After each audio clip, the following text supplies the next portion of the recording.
Ya, jadi dibuat beberapa opsi. Itu Utsman radhiyallahu anhu. Abdurrahman bin Auf radhiyallahu anhu, saya ingin memulai dari kalimat terkenal beliau, di mana beliau mengatakan, dullani 'ala suq, tunjukkan pada saya di mana pasar. Di mana kalimat itu disampaikan saat Abdurrahman bin Auf tidak punya harta sama sekali, hijrah meninggalkan Mekah menuju Madinah dalam keadaan tidak membawa harta sama sekali, padahal hartanya banyak di Mekah. Maka ditampung oleh saudaranya yang baru dikenalnya, yaitu Sa'ad bin Rabi', sahabat kaya Madinah radhiyallahu anhu, dan kisahnya antum semua tahu. Sa'ad bin Rabi' siap berbagi rumah, berbagi kebun, berbagi istri.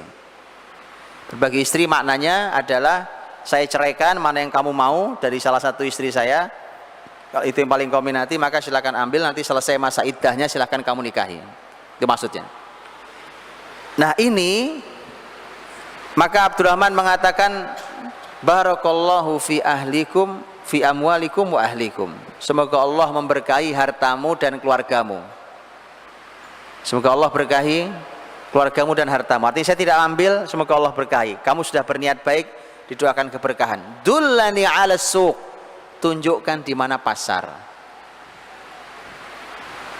Tunjukkan di mana pasar. Orang sehebat Abdurrahman, dengan skill tinggi Abdurrahman, tanpa modal, dengan skill tinggi, masuk ke dunianya, langsung punya keuntungan di hari pertama. Ya saya tidak tahu, para teman-teman entrepreneur mungkin lebih ahli. Kalau hari ini teori entrepreneurship selalu, ya sekali pertama gagal biasa, 2 kali juga biasa, 3 kali juga biasa gitu ya. Kalau Abdurrahman nggak biasa. Karena Abdurrahman bin Auf hari pertama masuk pasar, ditunjukkan pasar. Di mana pasar? Tunjukkan saya. Ditunjukkan pasar, itu pasarnya. Tunjukkan pasar, masuk pasar. Hari itu tidak ada modal. Wong dipinjemin saudaranya juga nggak mau dia. Tidak ada modal, tapi punya skill dia. Bayangkan itu, dia punya skill tanpa melanggar syariat.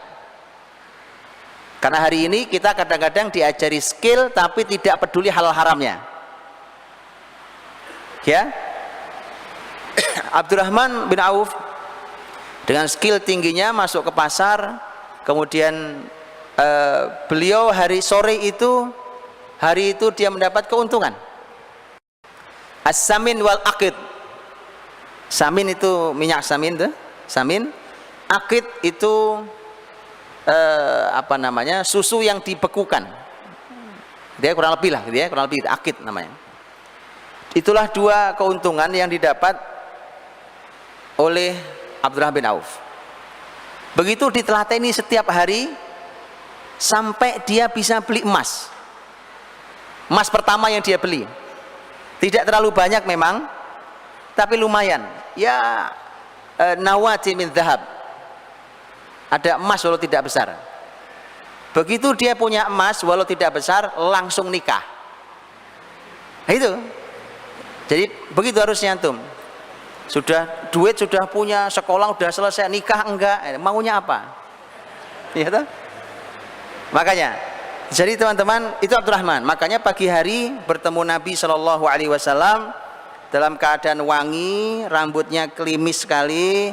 Terus Nabi bertanya, Abdurrahman, nampaknya pagi ini indah sekali, kamu wangi klimis sekali. Abdurrahman mengatakan, semalam saya menikah ya Rasulullah dengan seorang gadis dari Ansor. Ala wazni nawatin min dhahab, maharnya emas. Nah tadi emas tadi itu yang dia beli nggak seberapa banyak, tapi dia sudah bisa beli emas. Kemudian Nabi SAW mengatakan, aulim walau bisa. Kalau gitu kata Nabi, buatkan walimahnya walau hanya dengan seekor kambing. Karena Abdurrahman saat itu belum punya banyak uang. Nggak apa-apa Abdurrahman, walau seekor kambing buat walimahnya. Ayo potong kambingnya, kita makan bersama. Aulim walau bisa. Nah, dullani 'ala suq itu ada banyak semangat yang harus jadi memang skill tinggi, dan dia sangat berani karena dia percaya betul dengan skillnya. Saya hanya perlu di mana lokasinya. ini dunia saya akan masuk ke sana. Lihat, hari ini setiap kita bicara bisnis pasti tidak jauh dari modal, bukan begitu? Yang dipikirkan sudah macam-macam perencanaan, ujung-ujungnya modalnya dari mana modalnya. Abdurrahman tidak pernah bicara modal. Abdurrahman cuma perlu tunjukkan di mana pasarnya. Itulah mengapa teman-teman dirahmati Allah, Abdurrahman bin Auf itu tidak ingin langsung besar. Kan hari pertama cuma samin dan akid, nggak apa-apa. Cuma itu nggak apa-apa. Jadi tidak terburu-buru, karena ternyata terburu-buru itu ternyata juga bisa menjadi jebakan sendiri. Ada musuh yang siap menjebak bahkan, ya. Itu semangat dullani ala suq, dan langsung berani karena skillnya tinggi, langsung action. Ayo kita action. Kalau ilmu sudah komprehensif, skillnya tinggi, jangan jadi wacana. Bismillah, jalan. Baik. Yang kedua, Abdurrahman mengatakan, ma bi'tu dainan, saya tidak menjual sesuatu dalam bentuk utang, cash. Nanti mau beli cash. Kenapa begini? Lihat teman-teman, kok kesannya Abdurrahman kejem banget, ya kan?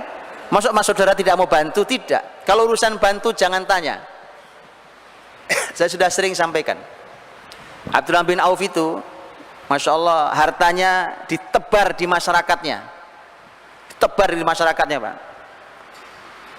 Penduduk ibu kota, Madinah itu, penduduk ibu kota, sepertiga pernah dibayari hutangnya oleh Abdurrahman bin Auf, sepertiga pernah dihutangi oleh Abdurrahman bin Auf, dan sepertiga pernah disilaturahimi dengan uangnya Abdurrahman bin Auf.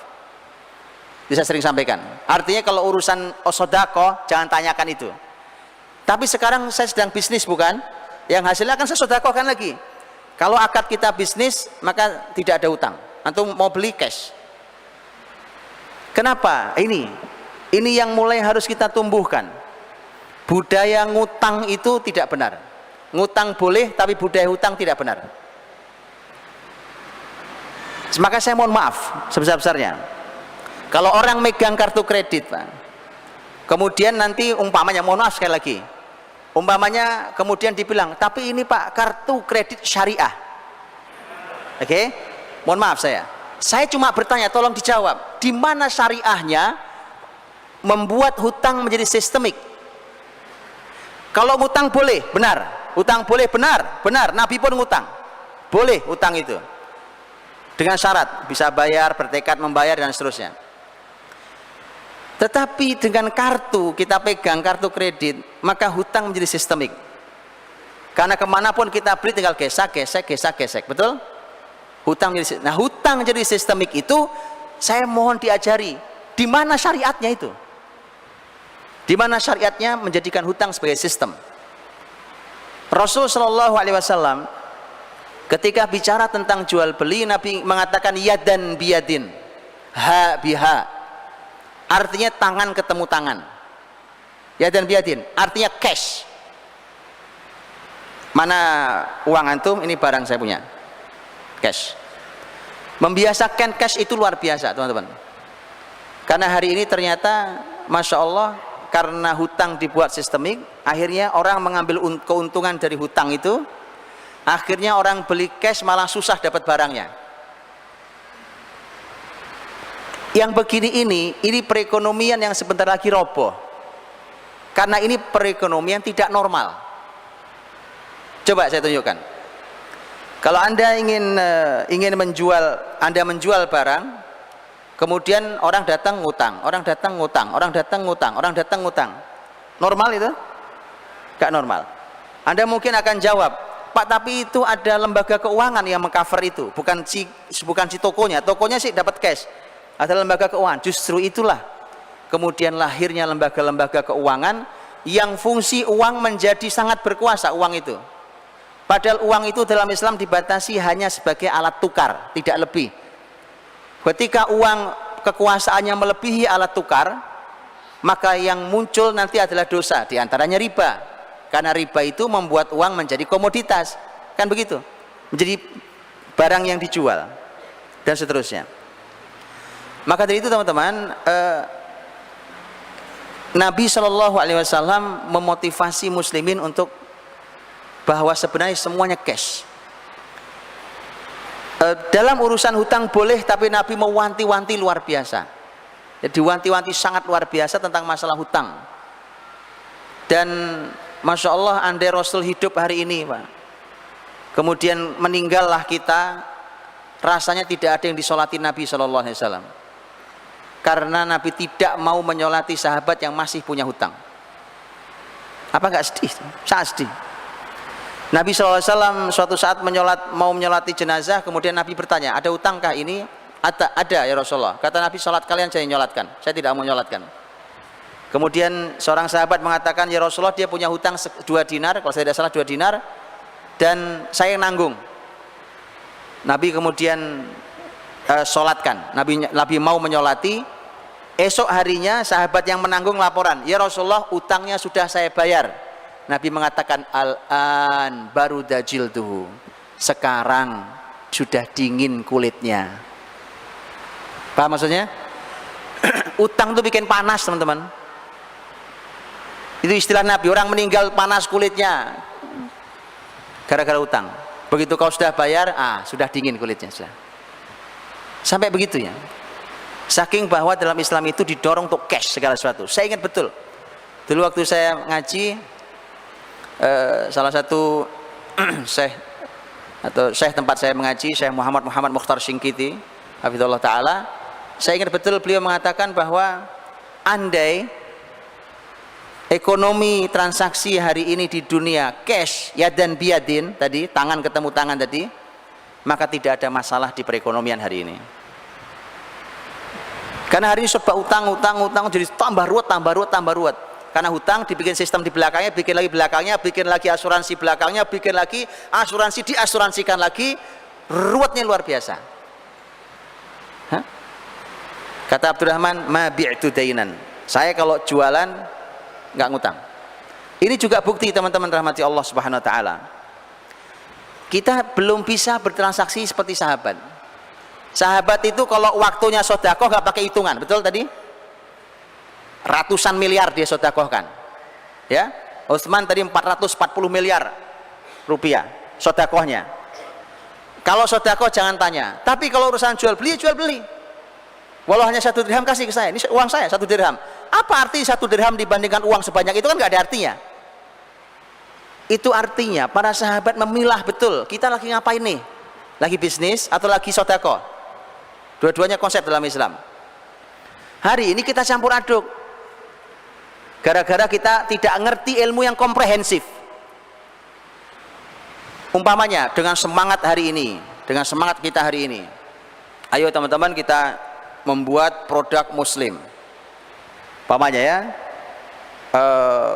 membuat sampo, sabun mandi muslim, diedarkan, ini produk muslim. Orang membeli dibandingkan dengan harga yang ada di toko yang sudah biasa dari perusahaan lain, dilihat, lah ini mahal Pak produk muslim.